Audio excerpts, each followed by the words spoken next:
And now, broadcasting live from Las Vegas, the Snake Sports Talk Show with Jake Silva starts now. All right, ladies and gentlemen, what a fantastic Friday night we've got in store for all of you. This is the Snake Sports Talk Show, wherever and however you may be watching and listening. Thanks for making us a part of your lovely evening. We're live on all medias known to man. Roku, iHeartRadio, all social medias to like, follow, subscribe. Hit the bell button to keep you up to date on future and past shows. We've got a stacked one here for you tonight. Former pro NFL wide receiver Anthony Armstrong joining up onto the show. We got CeeDee Lamb, Brandon Ayuk talks, Commanders talk, you name it. We got a lot of that stacked up. And Ruben Gamez, for those of you who are believing this is the Texans' year to knock out the Kansas City Chiefs, he's going to be talking about that here in the bottom half of the hour. So I'm excited about it. So we've got our stacked interviews here tonight, but I definitely wanted to make a point because just breaking, just as soon as I got home, it is now finally official. Tua Tagovailoa has finally got his contract, 4 years, $212 million, $53 million guaranteed. He is here to stay. So the conversation is done. He's got his contract. He's finally going to be sticking with the team that has believed in him, from Mike McDaniel and from Tyreek Hill and many, many others on this roster. So Tua's not going anywhere. What this basically told you is that, look, I've been saying it for the last couple of months when it came to Tua, because I knew at some point he was going to get his contract. Now he finally has. The thing I worry about so much, and it's a good worry with Tua, is what's going to happen if he suffers another injury? You know, what do the Dolphins then do? I believe Tua can definitely elevate the Dolphins to be a potential threat in the playoffs. I know last year they started off hot, they started cooking, and then they got battle tested by the back half of the season. And you saw with what the result was once they faced off against Kansas City in that negative-degree weather, because it gets cold, and that was where everybody shrank. But they are not living in the past. They're thinking about, we love Tua.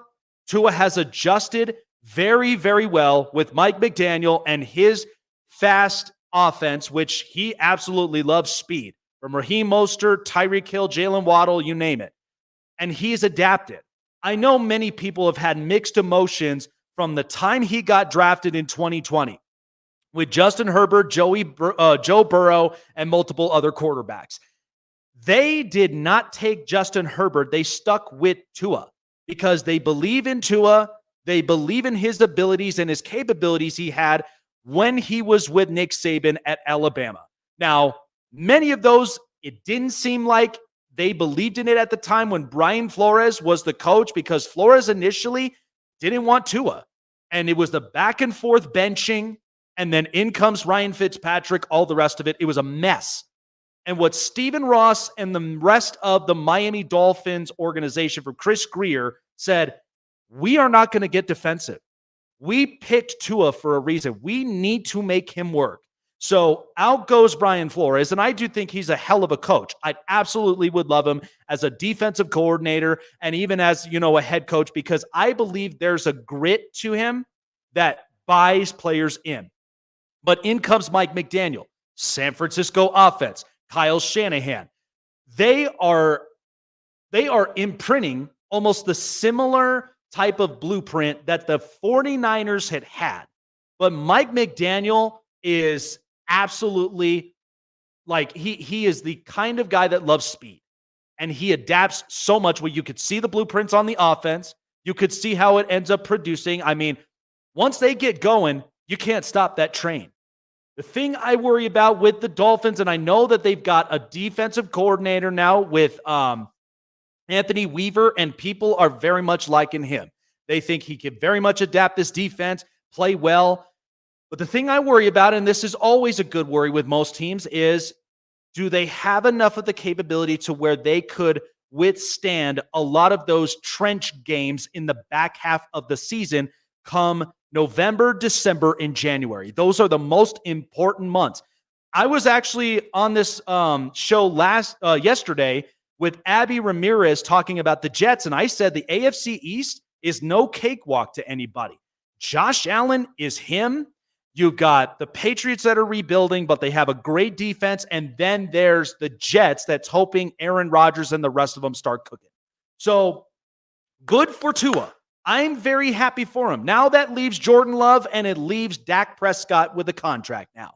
So what are you going to do?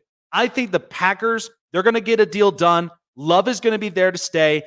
But now the question hangs over the head of Jerry Jones and whether or not you pay Dak Prescott. But Tua, he's winning games.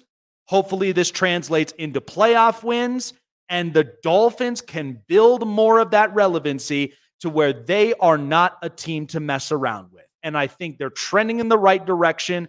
They will be a team to come for the near future that will be absolutely impressive.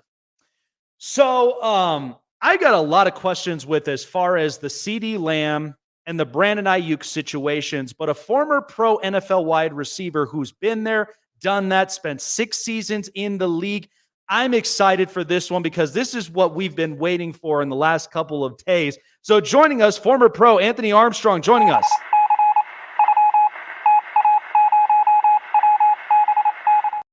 Before we get into, the Commanders talk and multiple others, let's talk about the receiving situations between CeeDee Lamb and Brandon Ayuk. So CeeDee Lamb, I've been saying about this with the Cowboys that I feel like CeeDee Lamb, you got to pay him because he's a part of your offense. He's what makes the offense viable. If you don't pay him, and I'm crossing my fingers because this is an injury away from this just being a disaster. But if you don't pay him and he suffers an injury, I mean, Anthony, I'd be kind of raising an eyebrow like, what am I doing here if I ain't got a contract that's going to protect me and such? So when you look at the CeeDee Lamb situation from a wide receiver standpoint, I mean, how do you think like this kind of goes through CeeDee Lamb's head with this whole thing?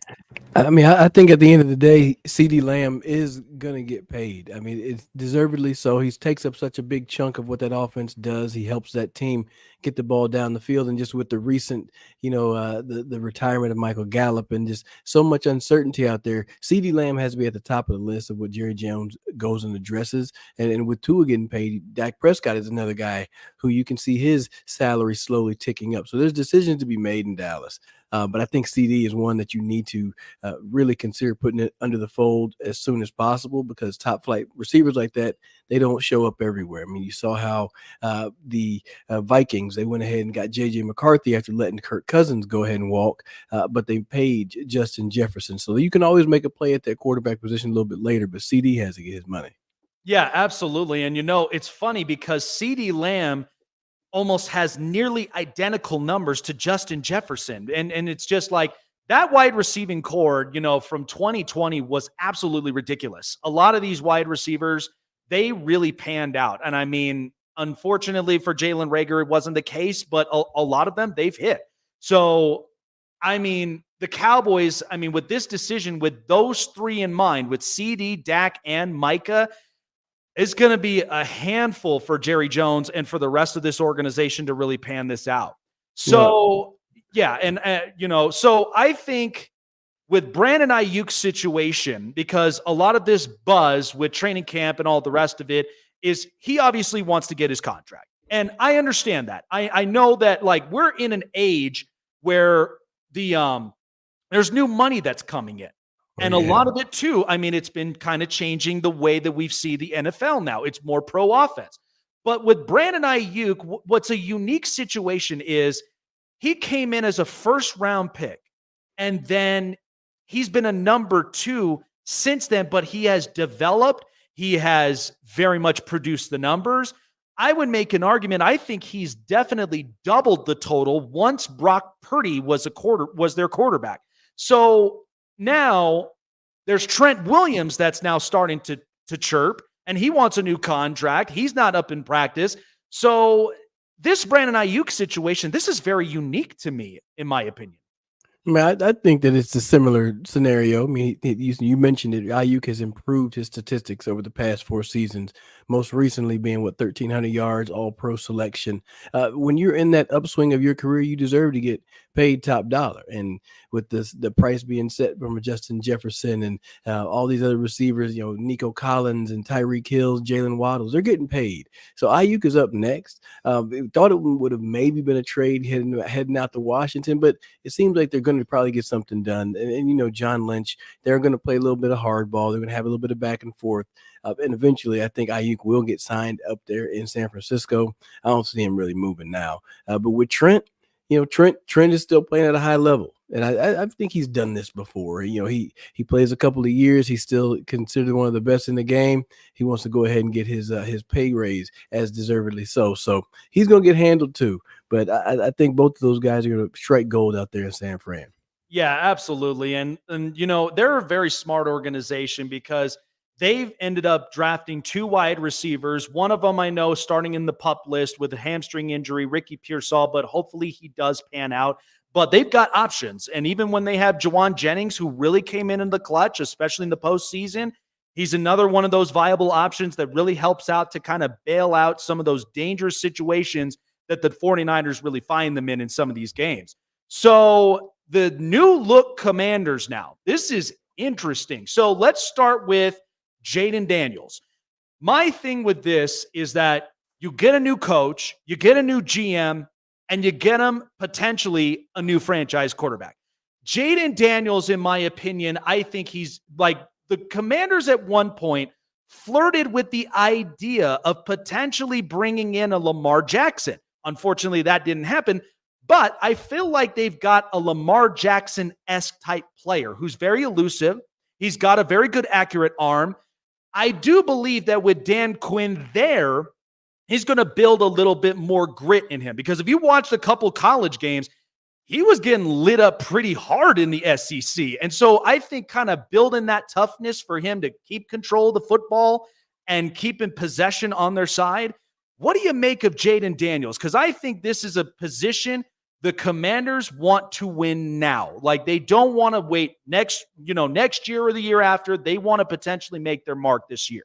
The good thing is that they're not putting a lot of pressure on this kid because we've been down that road back in 2012 when RG3 was drafted. I mean, he was exalted as the savior of the city and of the team. And there was a lot of pressure put on his shoulders. This is a completely different game plan. They're sitting back and hey, right now, Jayden Daniels is the number 2. And they're going to have him earn his spot on that number 1. But I think the beautiful thing about how they've built the organization around Jayden Daniels is that you've got a strong defense led by Bobby Wagner, with potentially strong defense. You're trying to see what Joe Witt and Dan Quinn can get out of that crew. But then on offense, it's a lot of veterans that are surrounded them. There's one question at that left tackle, but I think Brandon Coleman will pan out. You have players around him where it doesn't have to be all Jayden making superhero plays. You got Terry McLaurin on the outside. You still got Jahan Dotson. You got a very reliable Zach Ertz. You got Austin Eckler in the backfield with Brian Robinson. So you have choices. I don't expect to see the guy throw the ball 40, 45 times a game. I think he's going to make good decisions and run when he needs to. And instead of taking those hits like he did in the SEC, you got to slide, man. Get down and do not take any unnecessary punishment. I always say this all the time. I'm like, in the off season, go to like a baseball game or even go to like a baseball practice because these guys can get in anytime that they want to. And ask them, hey, I want to learn to basically steal a base.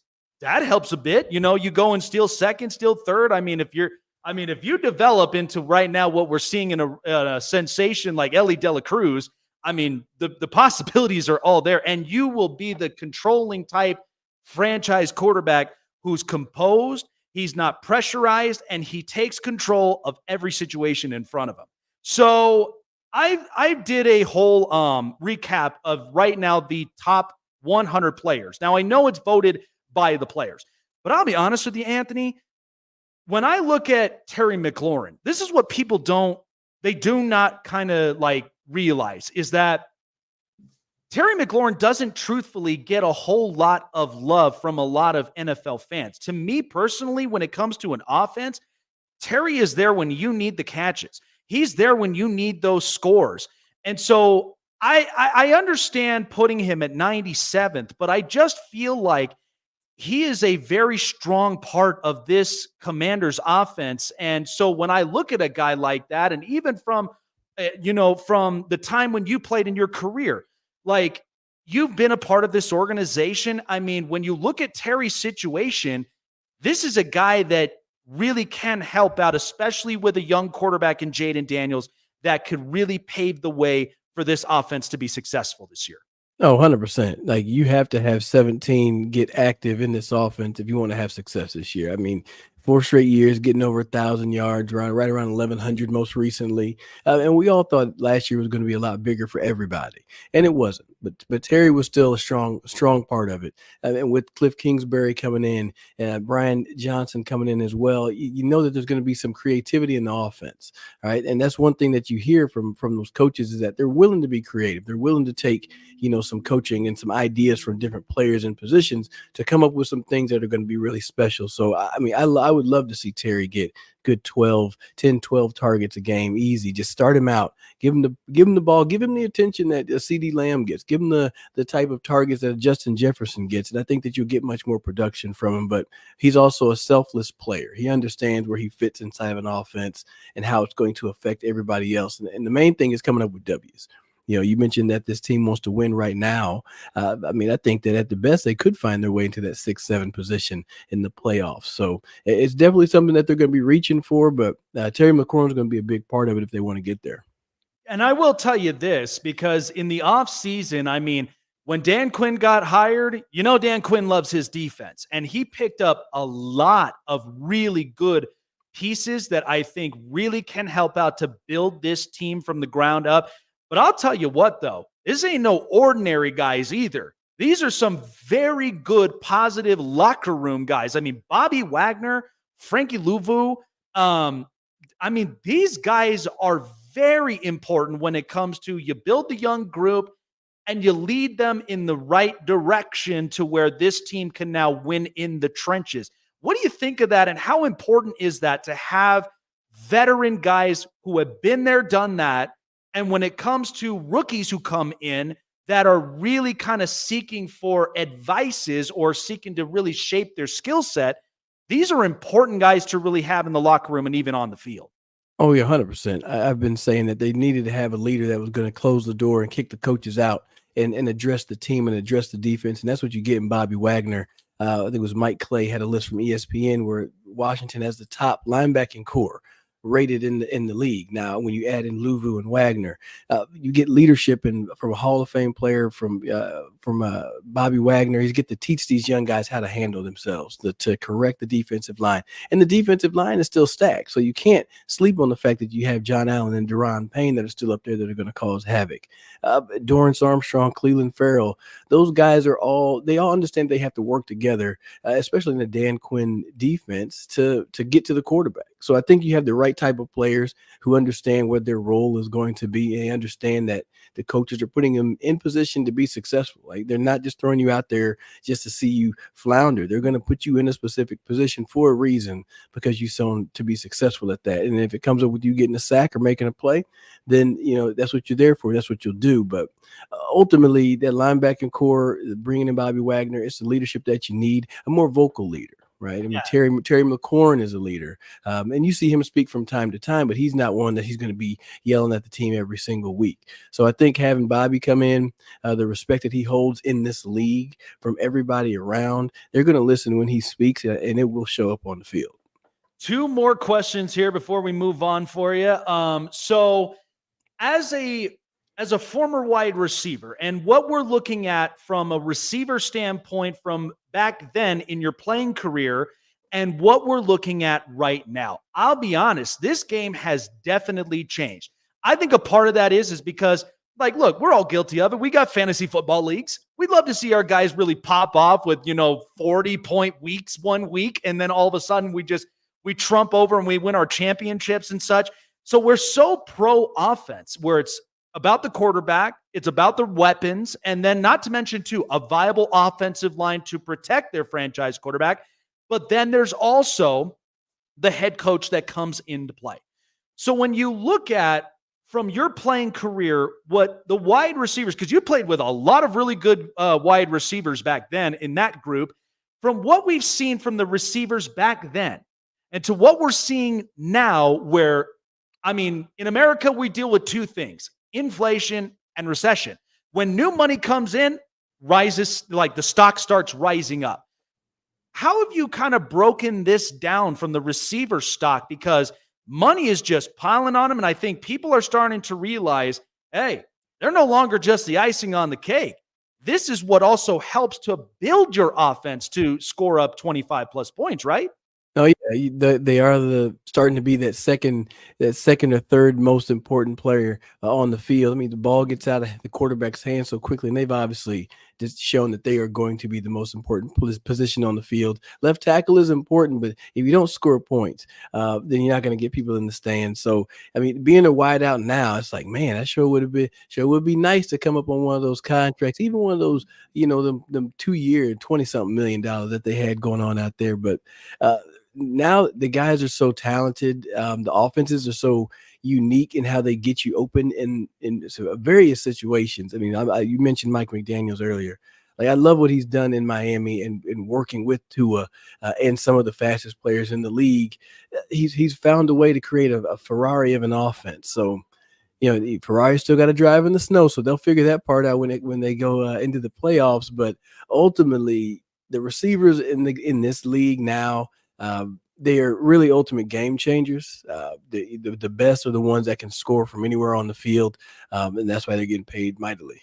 Yeah, no, I agree. And like at the same time, they're showing an importance that like helps with the quarterback build. That's why like we're seeing teams like the Giants when they drafted Malik Neighbors, like they needed to have that star receiver there in the making to what can really move the needle for the offense. And even for some, like, I mean, that's why I'm hoping Chicago.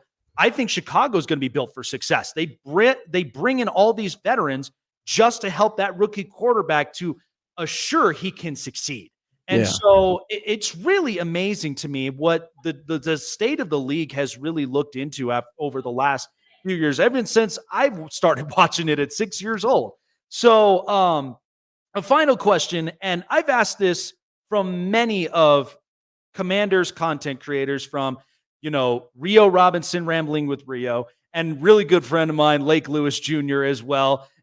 So when I think of the Commanders, I feel so happy for Commander fans because, and even when you played in this organization, you've seen it. You've been in that atmosphere. When Dan Snyder was the owner there, like, it was just insanity.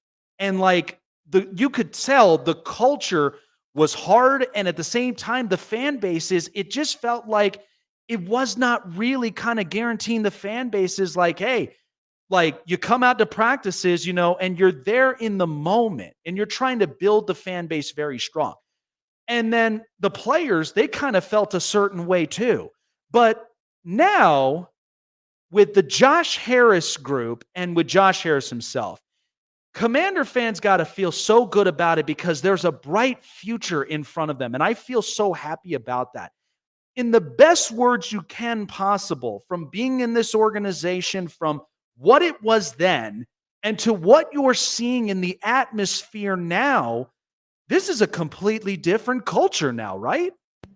Man, you talk about it being a different culture. There was an article that came across on social media on X earlier, and it says Washington Commanders have the NFL's happiest fans based on AI selfie analysis. And I got into the replies and I asked the author, I says, where do these selfies span from? He says they're all from the 2023 season. Look, Snake, if you go all the way back to when the sale happened in last July, it's been all hugs and Hallmark cards for Commanders fans. Like, yes, the on-field performance hasn't been there, but everybody has had this excitement and positivity about the future because that Dan Snyder era had ended and the Josh Harris era is now in full effect. Then as you got into the offseason and Adam Peters builds the coaching staff and the team on the field, and then the draft, you're hitting on so many players, like things are really looking up. And it's one of those things where it's a quiet confidence, right? They're not beating the drum saying we're going to beat Dallas and take down Philly and all of that. It's just a quiet confidence. Hey, we're going to operate, do things the right way in Ashburn and handle business on the field. But yeah, they're happy. They're happy. The Commanders faithful are really in good spirits, and they deserve it too, man. They deserve it. They've been around. They're loyal as all get out, and I appreciate them. So that's why I'm out here creating Commanders content. And you are creating some fiery content, man, that just gets everybody pumped up. Training camp is here. NFL season ready to roll, man. I'm excited about it, and I can't wait to see what this new look Commanders team is. I think this is a team a lot of people don't take too seriously, but when you see the strides in the first 5-6 weeks and they give me something that is very much an eye popper, man, I'm telling you, I've got the proof from here from a lot of people who's been talking about him and been real with as far as the build and what this group is going to put out on the field.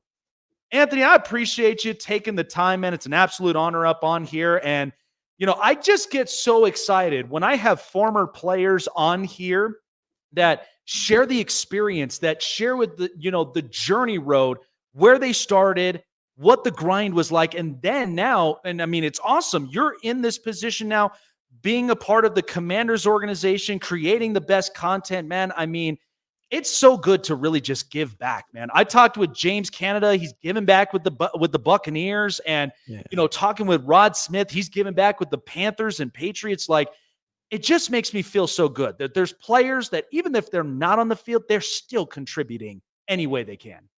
Oh, absolutely, man. I definitely appreciate the fans, and y'all check me out on the Bleav in Commanders podcast. I got some new stuff that I'm working up, so I'll keep that content rolling, man. Y'all jump in and tap in with me. Absolutely, man. Hey, enjoy the Friday, enjoy the weekend, and we will definitely see you soon by kickoff for those Washington Commanders. Take care of yourself, my man. All right, man. You have a good day. Appreciate it. Absolutely. Yeah, man. It really just makes me feel so good inside. I love it. And he's very much right. I mean, the fans are absolutely ecstatic and excited. Cannot wait for what the new season is going to bring here for the Washington Commanders. So moving on and shifting over. So I am believing that there's a lot of things that are brewing up in Houston with CJ Stroud now as their franchise quarterback. And not to mention, too, they've beefed up the defense. They got a defensive-minded coach who's a players type coach. There's a lot of things to believe with the Houston Texans. And so joining us, Ruben Gamez is going to be joining us talking about them Texans.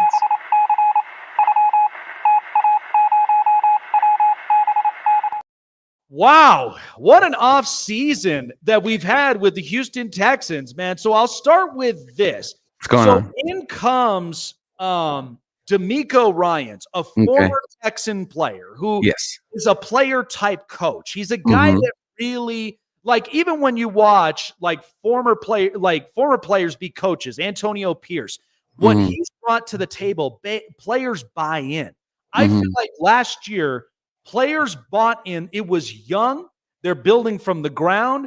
And CJ Stroud, man, once he started finding that stroke, I'm like, this kid is insane. So recapping what last year gave us and winning a playoff game, Ruben, this is a team that I feel like, because it's a Houston blueprint to me, in my opinion. I felt like the Astros did this to where they had a couple spurts of not making the postseason and such, and then they acquired draft picks, and then they finally hit. And then who knows how the Rockets will be. I feel like they're going to be in the position they are going to be in this one too. But the Texans, man, it feels like there is a lot of stuff brewing up in H-Town here this year, right? Man, it's up here in Houston. And the Texans, like you just said, we're kind of the blueprint. Right now, it's like the Texans and the Rockets. I'm glad you mentioned the Rockets, right? Young core, young coach. They were 41-1 last year. It looks like they're trying to get into the postseason with the Houston Astros. I mean, it's just a dynasty. Hey, we were 10 games out just a couple of weeks ago. Now we're back in first place. But man, it's crazy how this whole franchise changed, because let's be honest, Snake, at this point last year, no one was this hype about the Houston Texans. right? If we even go back further, remember, we lost the number 1 overall pick. We were said we can't lose correctly. Don't go to the Houston Texans. They're a horrible organization.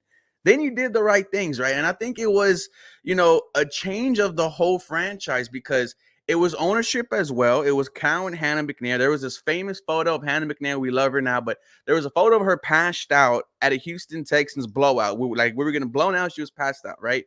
We thought no one cared about the Houston Texans. And then boom, D'Amico Ryans comes in. Then boom, CJ Stroud comes in. Then don't forget, we do that trade up for Will Anderson Jr. I was at the draft party and the crowd erupted for CJ Stroud. The trade up and draft of Will Anderson Jr., the reaction was even louder. And here's the thing, man. No one expected the Houston Texans to do what they did last year. You had an offensive line where they didn't start one game together, the projected starters. You lost Tank Dell. You lost Noah Brown. You lost Robert Woods.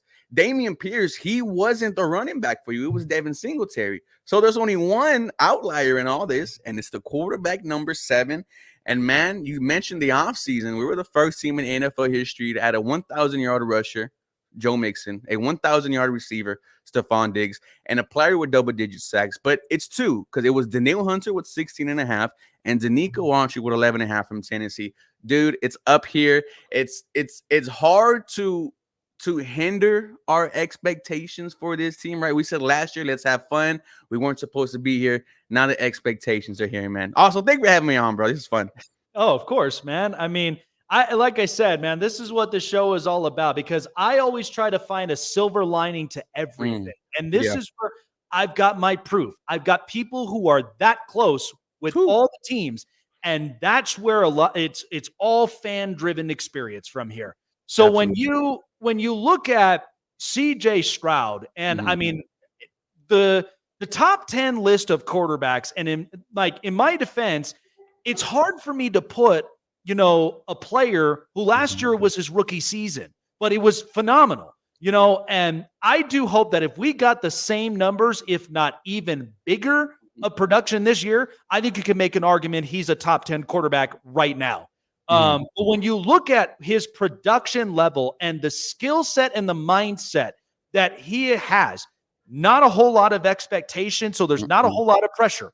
He then has to get comfortable. And Bobby Slowick, he has really developed into what I believe is a franchise quarterback for years and years beyond. No, facts. And, here's the thing. We brought back Bobby Slowick. He was getting interviews to be a head coach. We gave him a bit of a pay raise. We also brought back our quarterback coach, Gerard Johnson, who's been with CJ Stroud since high school, right, when they were on the Elite 11. So we gave him a pay raise to stay, and he's going to be our offensive coordinator next year when Bobby Slowick goes off to be a head coach. But, man, you said it right. There wasn't no expectations, and I think that was a part of why CJ Stroud was so great. No one believed in the Houston Texans. There were articles that say that CJ Stroud went to the worst situation possible. Then they switched it up when they saw Bryce Young getting his ass kicked every single week with that offensive line. Now it's, of course, CJ Stroud was going to be good. Absolutely not, dude. What this kid has overcome, not only his short time in the NFL, but he didn't start till he was a junior in high school. He didn't even get scouted at Ohio State until his boy put him on, and he didn't start till late in his career also. Nothing has been given to Coleridge Bernard Stroud. He's worked for everything, and, we are seeing these types of moments where you get big pieces because, like you said, if he but if he has similar numbers to year 2, we're talking about a top 10 quarterback, right? And that's one of the things that a lot of opposing fan bases are hoping, that there's this sophomore slump, right? I've already seen the number of people compare CJ Stroud to Dak Prescott. It absolutely pisses me off. But the Texans prepared for that. I mentioned they brought back Bobby Slowick. They brought back Gerard Johnson. They bring back Dalton Schultz on a 3-year deal. They bring in Joe Mixon. They bring in Stephon Diggs. And it's like you did everything in your power to make sure that if there is a sophomore slump, you brought in key weapons that can take the pressure off of a young guy. It should have happened last year. You found out that this young dude could do it by himself. Now you gave him help. And now let's see, I have always been saying this. We have yet to see the full potential of this Houston Texan offense, and I hope we get to see it this season. So 2 parts to this, offensively and defensively. Let's start with the offense. So Nasty. Nick Caserio, I mean, he's been cooking. I mean, the fact that he comes from a New England blueprint, that a winning culture. Winning culture. Yeah. Oh, yeah. And so he comes in and brings a franchise that people just kind of left in the back burner and now are potential contending threats. So let's start with the Stephon Diggs deal. I felt like Nick Caserio has done smart business with the Diggs situation because they bought out his contract, and I feel like they're saying to him, hey, we like having you here up on this roster. If you could prove to us that you're here to win a championship, not so much to go and chase the bag, because we know there was some baggage in Buffalo that was kind of the concern. But I feel like that if Diggs is in here, because we saw what Tank Dell has done, we've seen what Nico Collins and even Noah Brown and Dalton Schultz has done. It's not like they're that desperate to put all the weight on Stephon Diggs. So when you think about this, how do you kind of see this play out with Diggs a part of this stacked roster?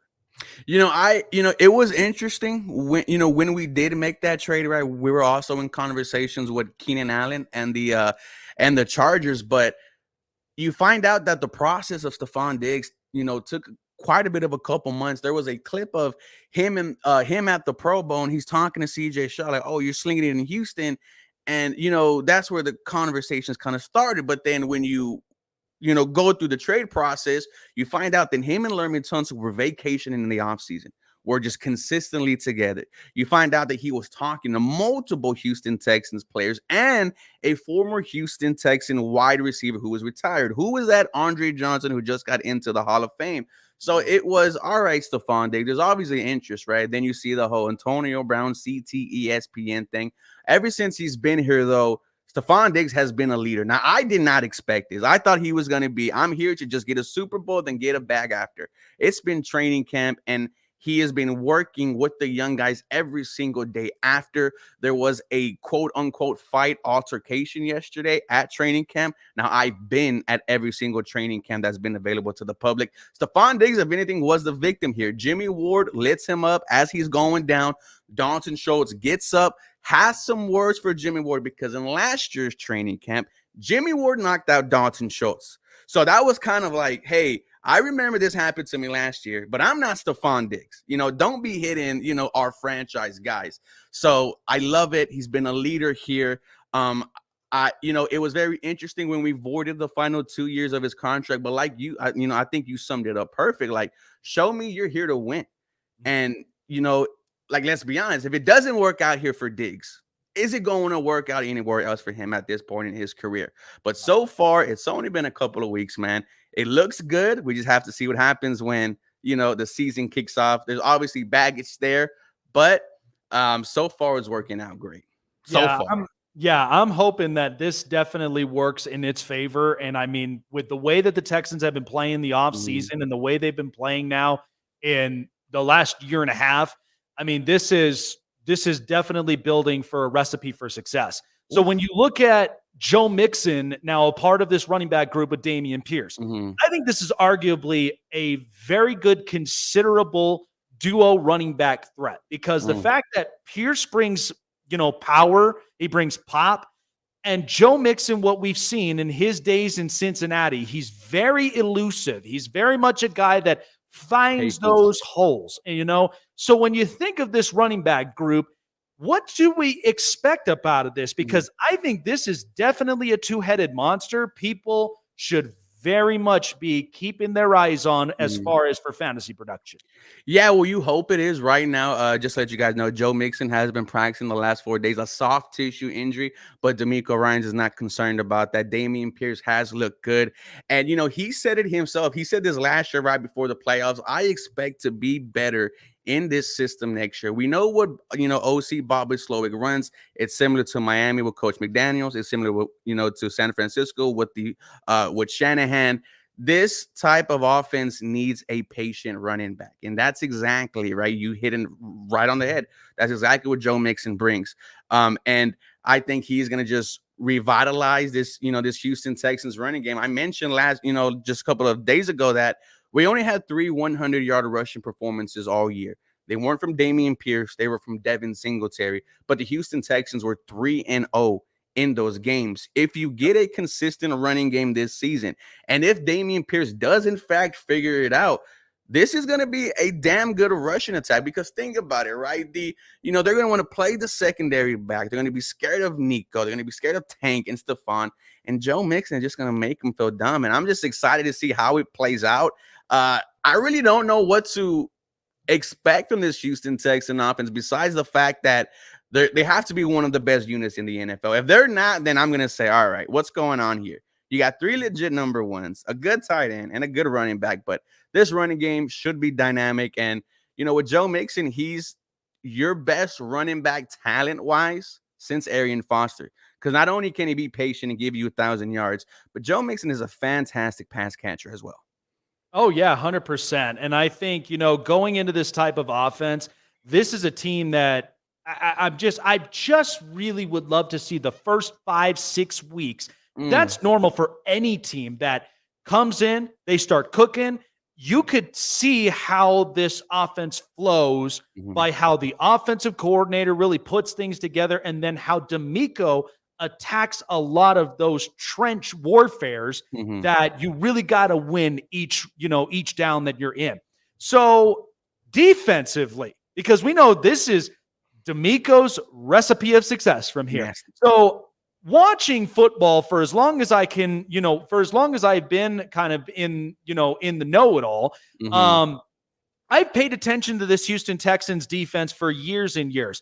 From Mario Williams, D'Amico Ryans, what a pull! Brian Cushing, and J.J. Watt. Yes. I look at this Texans defense with adding Will Anderson last year. Now you add Danielle Hunter, Danico Autry. I'd also say Azeez El-Shahir and a couple others. And then even adding a rookie, Kamari Lassiter, onto this roster. I mean, this defense, it's like D'Amico, he hasn't lost his touch when he's played on a very good defense that was exciting to watch. So when you look at the defense when he played and to what he's built together this year, man, this is a defense that is hungry and ready for any kind of offensive opponent that come their way.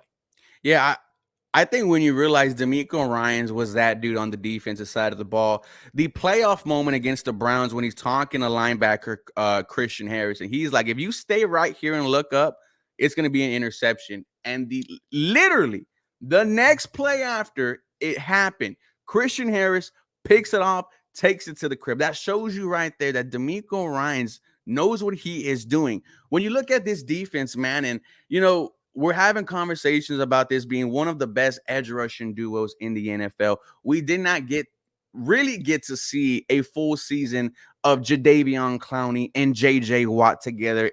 And, if one was healthy, the other one was out for the year.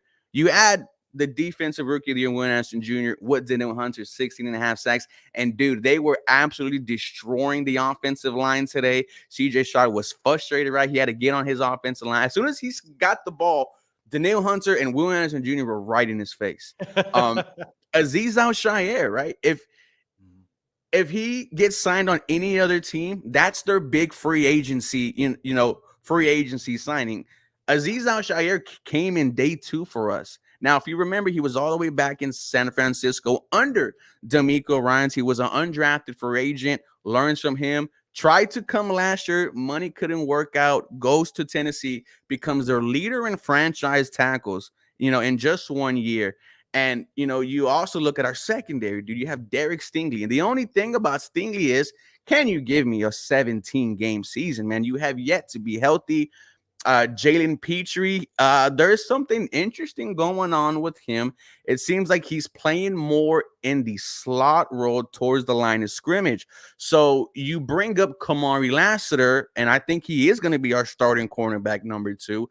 But our other rookie, safety, Kalen Bullock from USC, who we drafted in the 3rd round, the past 2 days, he's been getting first team reps next to Jimmy Ward. So the Houston Texans, man, they might throw in there a secondary with 2 rookies, but you just hope that front 4 is just elite, man.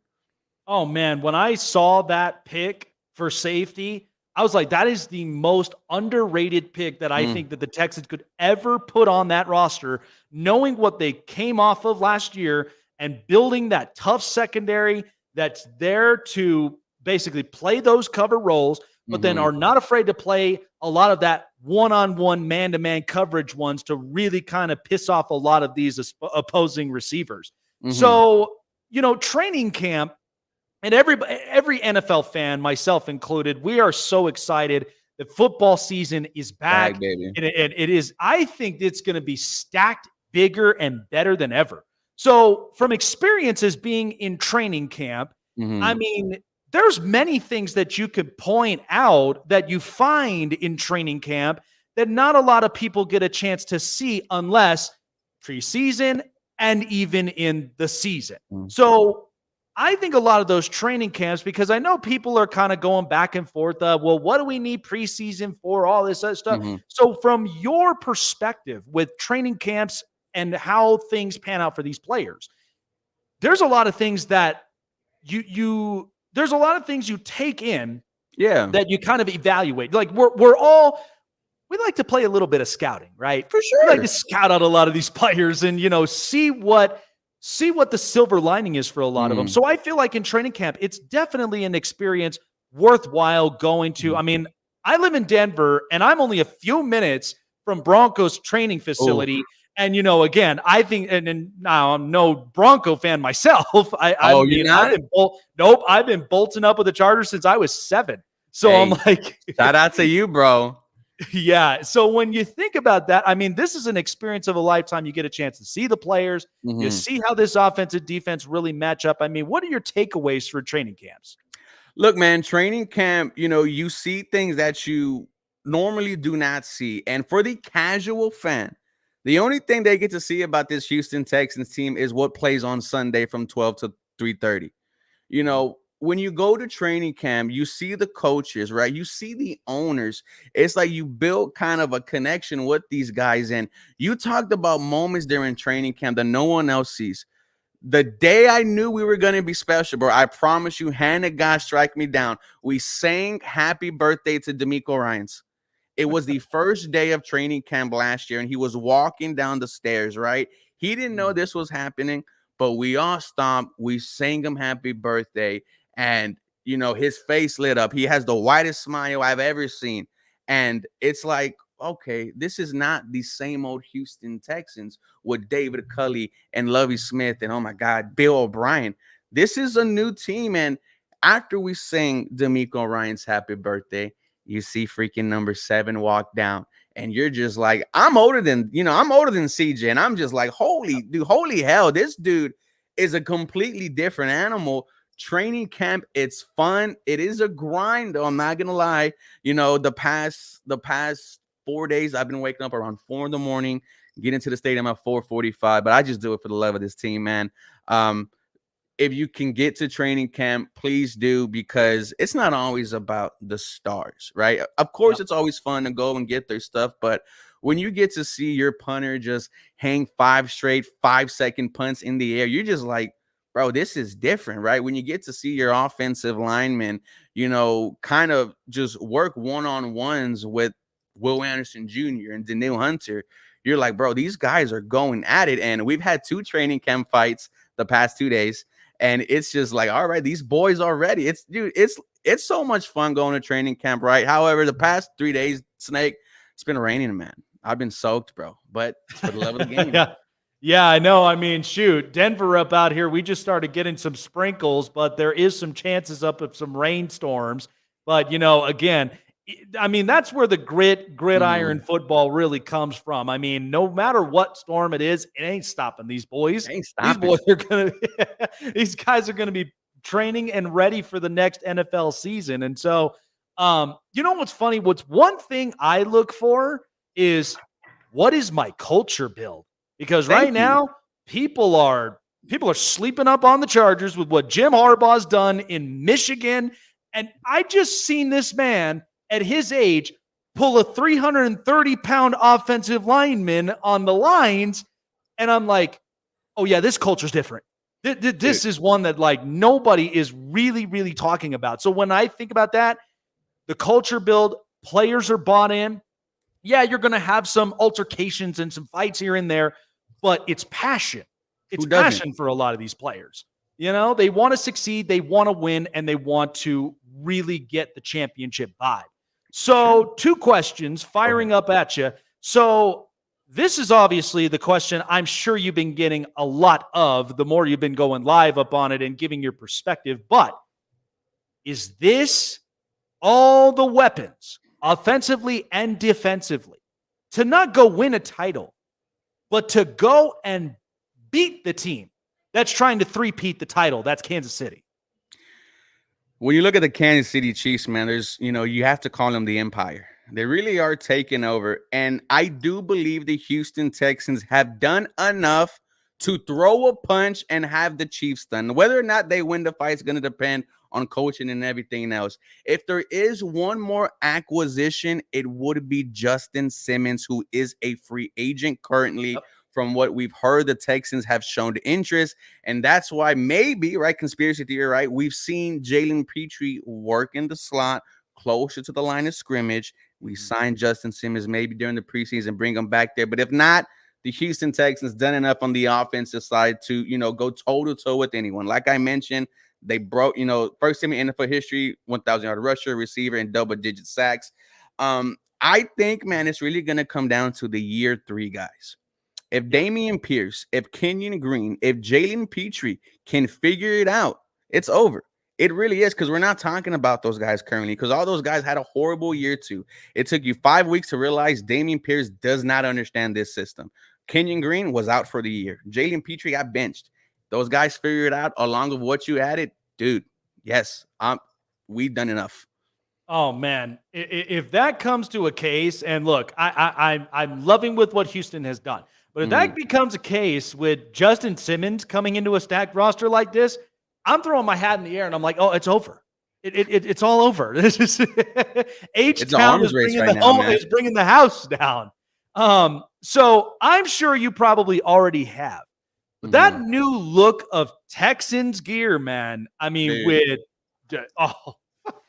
there you go. There it is. There it is.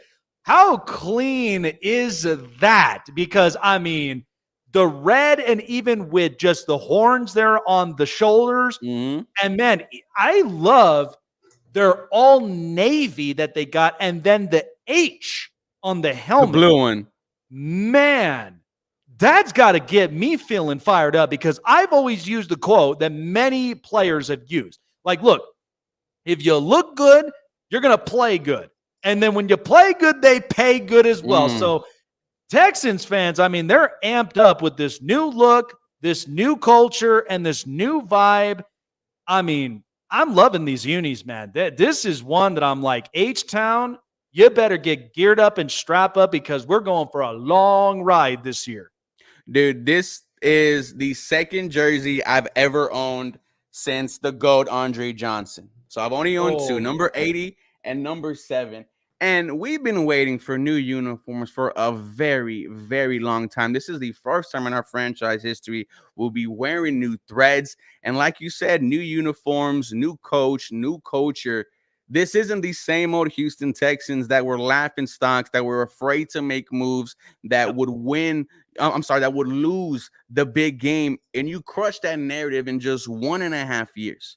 So the uniforms, I love them. The red one, red's my favorite color. I've always been a fan of red. But that H-Town blue, man, that helmet, right? What got me infatuated with it was the sun hits. When the sun hits that H-Town blue helmet, you're gonna see red sparkles because there's glitter, red glitter, and I'm like, bro, dude. That's badass. Like, that's insane. Like, all it takes is for one guy with a little starlight filter to take a camera, and you'll see like red diamonds around CJ Stroud's head. And they had a whole uniform party. I was lucky to be there in attendance. They put out a slab. They had Slim Thug, Paul Wall, Zero, H-Town legends, man. And dude, it's all different here. It's up here in H. God, man, I love the fire. I love the passion. And, like I said, with football around the corner, I mean, we've waited this long, like every year, to finally be here in football season. Yes. And, look, I've grown up a baseball guy and like I love baseball, but that time when postseason gets there, it's football season from Mm. here on out. And I'm glued up on it.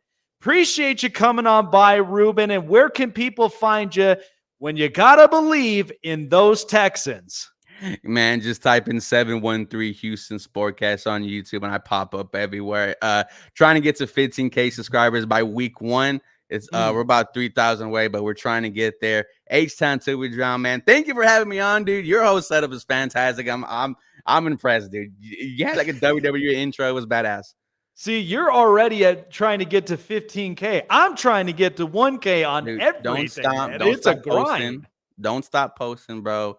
Like that's all I could, just give you some advice. Just don't stop. Like for 2 years, dude, it was every day, and that was just a video. Now shorts got released. Now reels got released. Now TikTok. So it's a little bit of a grind, but when you love what you're doing, I mean, and look, like you have the Knights, you have the Angels, you have the Chargers. So you have a lot of content to talk about, man. Just don't stop, bro. And let's get to the top together, dude, in like 10 years. Yep. My goal, and this has been my dream job, to be on television and radio broadcast. I'm trying to be up there with the cowherds of the world. Because I'm telling you, I've been nabbed as America's honesty mind. I got to be honest with a lot of this stuff, but that's what produces a lot of that dough, Oh, yeah. So appreciate you stopping on by, Ruben. I'm excited for this season. Let's go Texans, and we'll see what the season pans out for them. Take care, my man. Absolutely. Have a blessed day, brother. Absolutely. Boy, this has been absolutely Fiery Friday, I'm going to call it now. This was fantastic. Ruben Gamez and Anthony Armstrong. Man, what a lineup. But, yeah, this Texans group, it's not a team to mess with. This is definitely a team that is ready to take names and is a team that's really, really, really wanting to get back at a lot of these other teams, including Kansas City. So there's a lot in store for them, and so I'm excited about it. So I wanted to dig into this. What's funny is I'm the kind that it's just like, ask and you shall receive. So yesterday on the show, I talked about the Seattle Mariners and what has been happening, because the offense is absolutely subpar and literally below average. And they've released Ty France, and they haven't done much to address after once they paid a fortune to Julio Rodriguez, which is what they needed to do anyway. But this just happened last night as I was about to lay my head to rest and getting up for a great Friday. I found out on my phone that the Seattle Mariners have acquired Randy Arozarena from the Tampa Bay Rays. This is an interesting move. Now, I feel like this could be a rental, but at the same time, usually this happens with teams. I usually get 2 months of production. If the production is higher in Seattle, and I'm a firm believer of player movement, and sometimes if you're in a place that you've spent years with, because it's very, very difficult and tough to be loyal to a team for so long, and that sometimes teams are very much looking forward. They are looking into the windshield of their future rather than just looking at the back, at the rearview mirror. So with Randy Arozarena, and it's funny because when I did my play-by-play calls, I was there with the Rays and Dodgers World Series. You may have seen it, 4 years ago, covering the game. I was very energetic, and I loved that World Series. I know it kind of sucked with COVID and the shutdown and all the quarantining, but at least we had baseball. But Randy Arozarena was something else. He is pure energy. He's a guy that I think, this year he's hit a rough patch. But last year and even the season before all of this allegation and all the rest of this stuff with the personal issues with Wander Franco, him, Yandy Diaz, and Randy Arozarena were the 3 pillars that really made this offense like just a spark plug. And Randy Arozarena, he is he's got a place in my heart as one of my favorite players watching currently right now in baseball. I mean, the energy, the hype, and I mean, you want to talk about a productive player. Like his skills, like it's ridiculous. And the funny fact that Mexico in the World Baseball Classic got as far as they did, I was rooting for Mexico. And I was also rooting for our boys in the U.S. But what he has implemented and what he's put together wherever he is, he's giving you the juice. He's a spark plug for your offense that needs to get going. Like they need a snap. They need something to happen quick like that. And Arozarena, I think, is just very dynamic that way. And a player that he's in his prime, but he hasn't completely hit that peak of his prime yet. And because I thought that Randy would have potentially had gone to the Dodgers. Now, I'm not leaving that door closed. I think there's an opening potentially that if the Dodgers in the offseason, because we know that what they can be, I mean, they're stacking up their roster because they want to be a threat in Major League Baseball for like the next 10 years. So there's a possibility and a chance for that for Arozarena. But I just feel like the Mariners needed something because it's them and the Braves that are needing some bats. And I can argue they also need a bit of some depth in pitching. Now, the Mariners have been really good with their pitching thus far. Like the bullpen's really, really good. The starters, I would very much highly look at that this rotation is building for something better.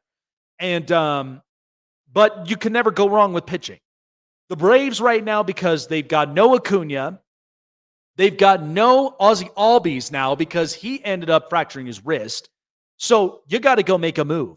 And I feel like, and I'm leaving the door open, that I feel like the Braves could make a case in point for Jazz Chisholm. I think because the kid, you could plug him into a lineup. Now we know Jared Kelenic has been very, very good. And that's another Seattle Mariners player that the Mariners gave up, and now he's finding his stroke in Atlanta. So the Mariners are trying to recover from something like that, and they really are trying to get a spark plug in this offense and a guy that lights up the lineup, a guy that really is a very good camaraderie type player. So, I think that you can make that case in point.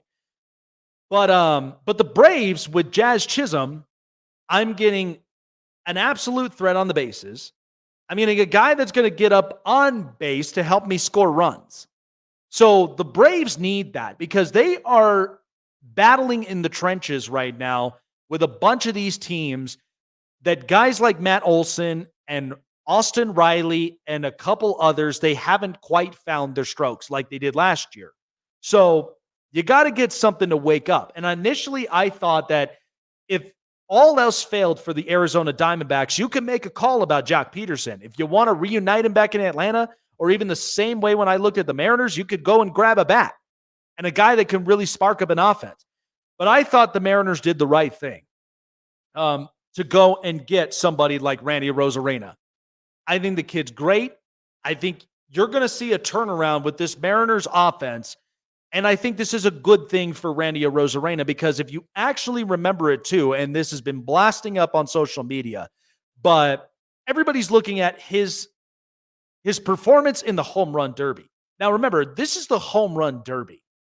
That's slow pitches. That's nothing compared to what, in-game pitches is going to look like.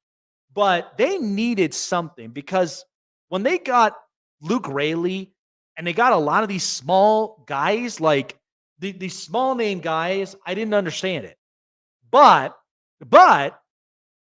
they were translating to where they were getting guys up on base and they were scoring runs, and this offense was juicing. And so they are trying. I think Jerry DiPoto and the way that he is aggressively taken advantage of this is he wants to get back in the postseason. He's looking at right now with the Houston Astros, now deemed first place in the AL West, like he's pissed. And he's just like, we need to get a spark plug. Let's go make a call. Let's go call the Rays. Now, the Rays are in a fire sale mode because they've already gotten rid of Arozarena. They now have gotten rid of Zach Eflin. And we've been keeping track as far as, trade deadline moves, because there were a couple of them. There was a couple of them that I've pointed out, throughout it. So, some sum ups that I basically have gotten before we hit the trade deadline. The Arizona Diamondbacks, they get AJ Puck, the left-hander. I like the move because I do feel like that they needed a reliever. I felt like they've lost one during free agency, that they needed to up their game in the bullpen, and they finally have gotten it with him. The Red Sox have acquired James Paxton from the Dodgers, which the Dodgers were designating him for assignment, and then they found a home for him in Boston. The 35-year-old now with a 4.50 ERA. The Dodgers needed at least a little bit of reloading their, their prospects and their capital. So it's not a bad move. And then the Phillies, they go get Austin Hayes. They trade away Sir Anthony Dominguez and Christian Pache. So they get depth at outfield. They get a good bat. He had 22 home runs in 21 this year. This year he's hitting .255 with 3 home runs. So this is depth. This is depth for the Phillies with injuries. The Orioles finally are starting to address yet again the pitching staff, and they get Zach Eflin from the Rays. This is actually a very good underrated move for me, because the Orioles are really looking to be baseball's best. 3.50 ERA, 16-8, and in the first season he'd been with the Rays, but it was a little tougher. 4.09 ERA, has a 1.16 WHIP. But this guy, I think, change of scenery is always good.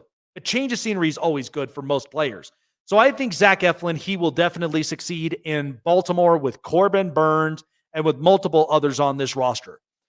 The Mariners, by the way, they get Yimi Garcia, the reliever out of Toronto, and they trade away Jonathan Clase.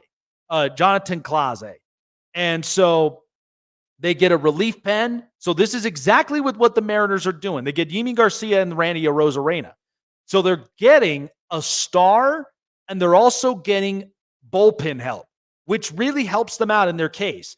And finally, the Mets, who have been on a tear, they acquire Ryan Stanek, the reliever that was a big hit in Houston, goes to Seattle. Now Seattle loses him, and he goes to the Mets now for Ryland Thomas. Stanek hasn't quite lived up to the expectation, at least at a 4.38 ERA, but hopefully the Mets can turn it around, even with this grimace superstition that the Mets have very much have been riding all season long.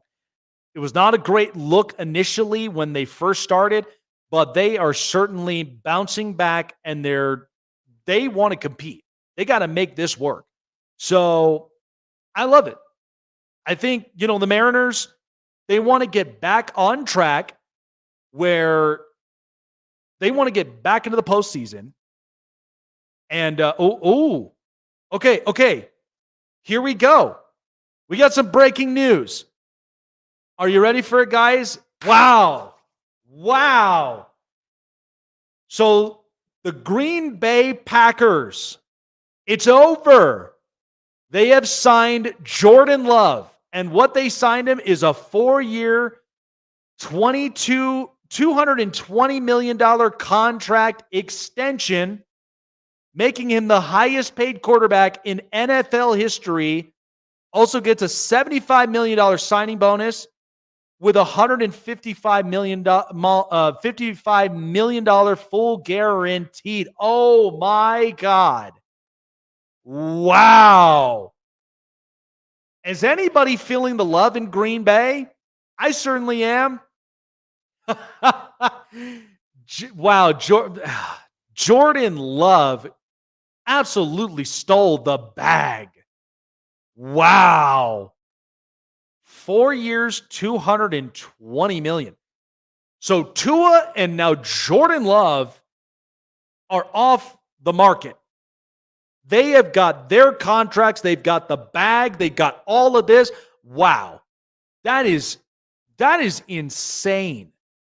So now So now this all leans into Jerry Jones and Dak Prescott. Unbelievable. Wow.